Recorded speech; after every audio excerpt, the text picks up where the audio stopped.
In a village where firelight dances on thatched roofs and the earth hums with old secrets, a wife's ivory bangles tell more than just a love story. They carry a warning, one whispered by the wind, ignored by the living, and remembered only in blood. This is Ivory Bangles by Eric Engamario, a tale of prophecy, fragile marriages, and the terrible price of forgetting the wildness in the world and in ourselves. Before we begin, shout out to our viewers from Nekaru PAG Secondary School and beyond. Drop a comment below telling us where you're watching from. Don't forget to like, subscribe, and hit the bell so you never miss a story.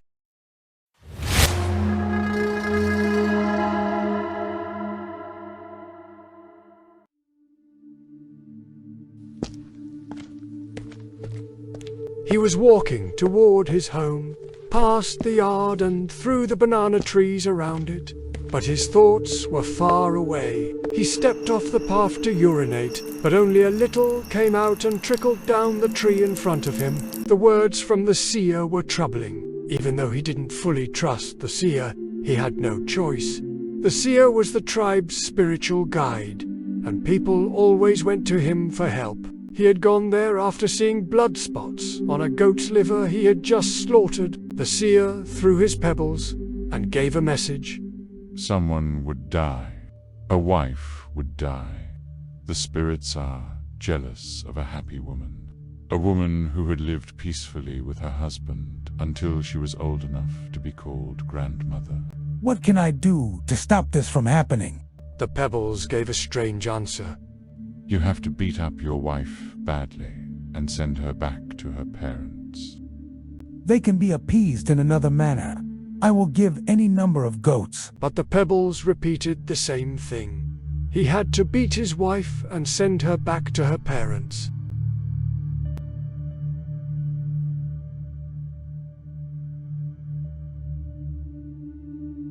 Later that day, his wife came to him, took off his leather sandals, and led him behind the house to the washing area. She bathed him and rubbed his body with a strong-smelling ointment. The tightness in his back and shoulders, which felt like angry dogs, began to relax. Girl, I have something I heard today.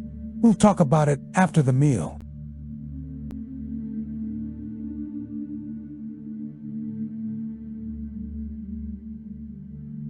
When the evening came, they returned to the house and sat facing each other with the fire between them. She pulled out a piece of firewood, broke it into thin pieces, peeled off some loose bark, and arranged everything over the hot coals. Small flames caught the shavings, then the wood, and lit up the worried look on the man's face.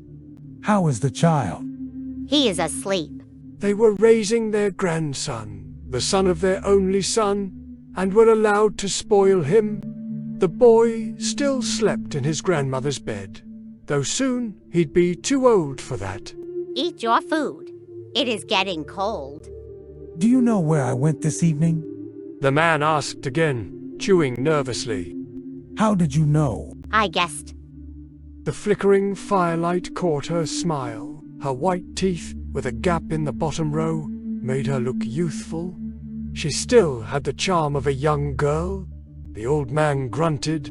This isn't the right moment to talk about the seer's message. He went back to eating, more slowly now, enjoying the complex taste of the dish she had made. Mashed green bananas mixed with soft meat, broth, vegetables, herbs, and the love of her hands. It wasn't just any meal. He took a bite of roasted sweet potato, chewed it carefully, and drank from the bowl.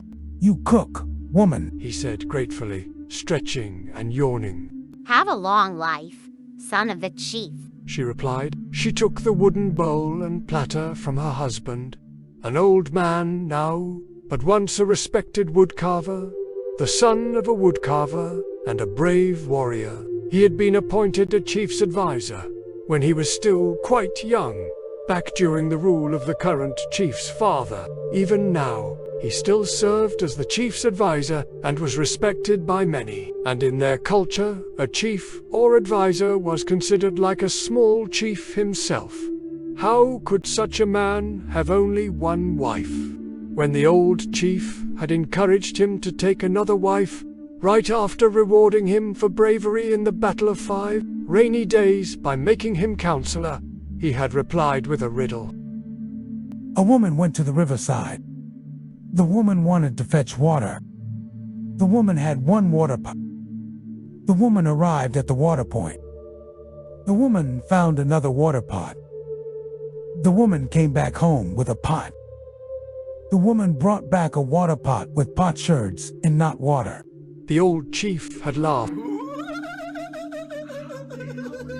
A wife, a co-wife, witchcraft and death, but wait. How big would a chief's potcher pot be? Your pots are unbreakable, chief. Your pots are made of iron.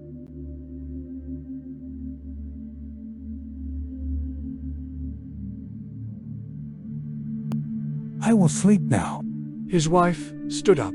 She was tall and still strong as she moved. The 24 ivory bangles on her body made a rhythmic clinking sound, like little instruments. She wore 8 on each arm, and 4 heavy ones on each leg. The ones on her arms had carvings that represented a long love poem. He had given her those bangles when their first child, their only son, was named. She had looked so beautiful that day, like the wife of a chief. Your wife is comely. We are your subjects, chief. She is very comely in the many ivory bangles she wears. I made them, sir, and the ivory came from the elephant, the first killed with a poisoned arrow. I brought you one of the tusks, as tradition demands. People say you bought the bangles. They forget that I'm a carver, and besides, where would I even get the cowries to buy them? The woman cleaned the bowls, then sprinkled the washing water on the earthen floor. She threw a piece of cow dung into the fire. This would keep the fire burning gently through the night. Instead of going to sleep with the young boy, their grandson, as she usually did, she removed her animal skin wrap and lay down beside her husband. I went to the seer, he began, but she gently placed her hand on his chest. Her skin felt warm. Or maybe it was him who was growing cold, as if life was slowly leaving his body. She shivered slightly as he moved closer, responding to her touch.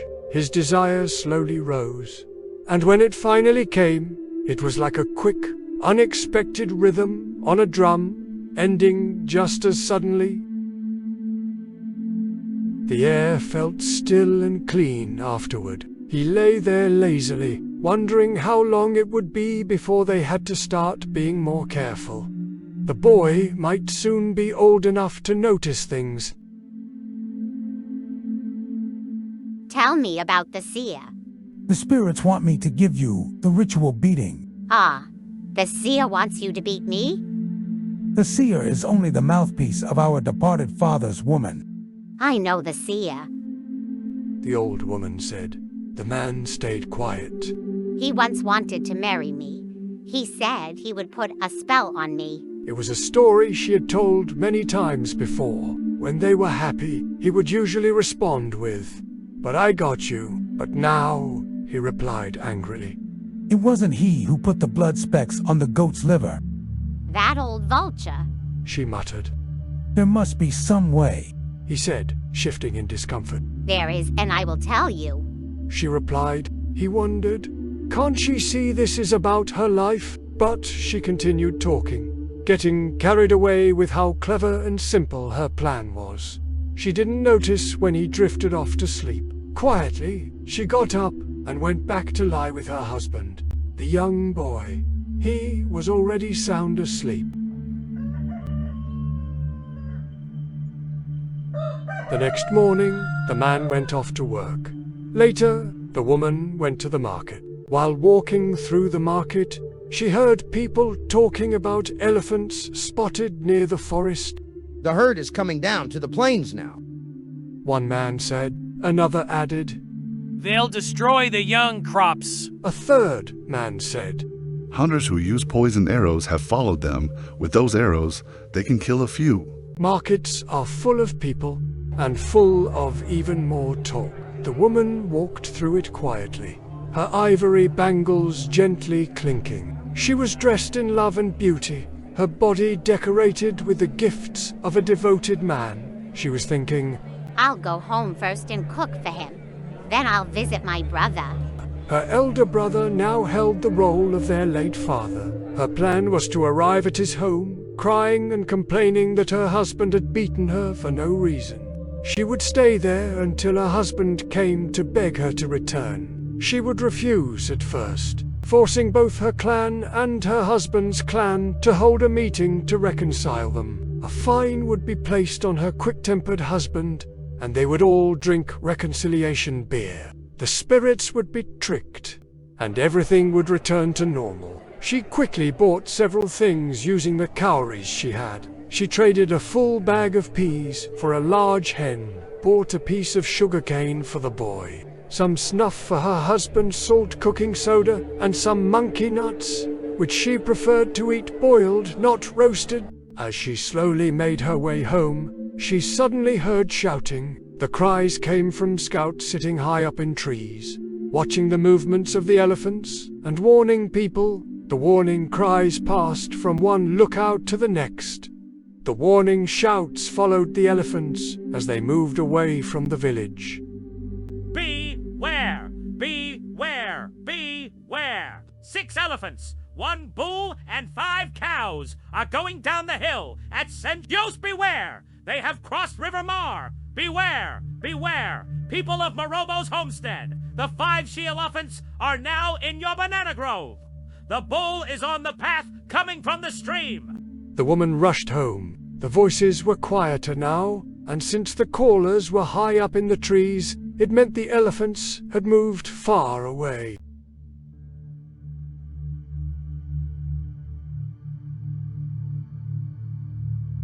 I'll cook first, then go to my brother's house, she thought. After preparing the food and carefully covering her husband's portion, it still wasn't anywhere near sunset. The boy had eaten and had run off to play with the neighbor's children. Why, Rosh? I'll do a bit of weeding first, in the area the man said was full of weeds. Then I'll squeeze out some tears and head to my brother's place. She laughed at the thought of her own plan.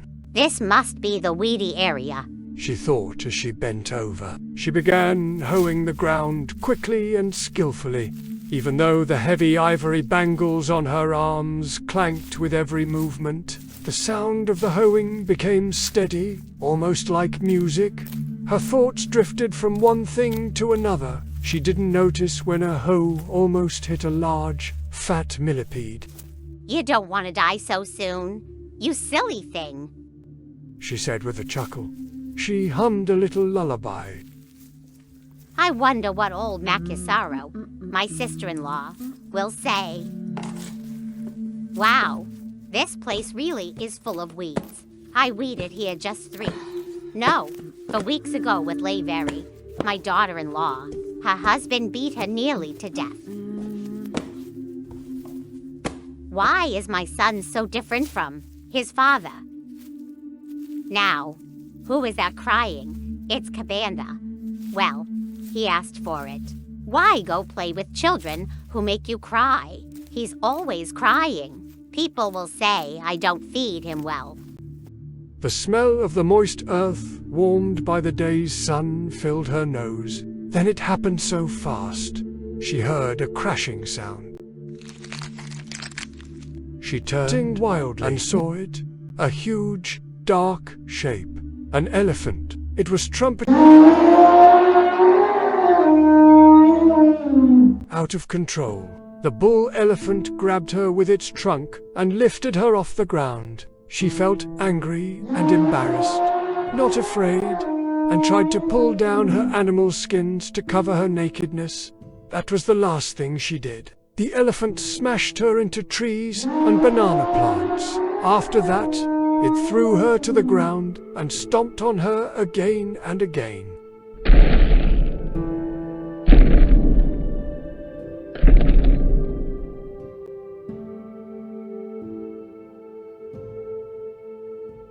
Later, people found her in a shallow grave the elephant had made with its feet, a crushed, bloody body surrounded by broken ivory bangles.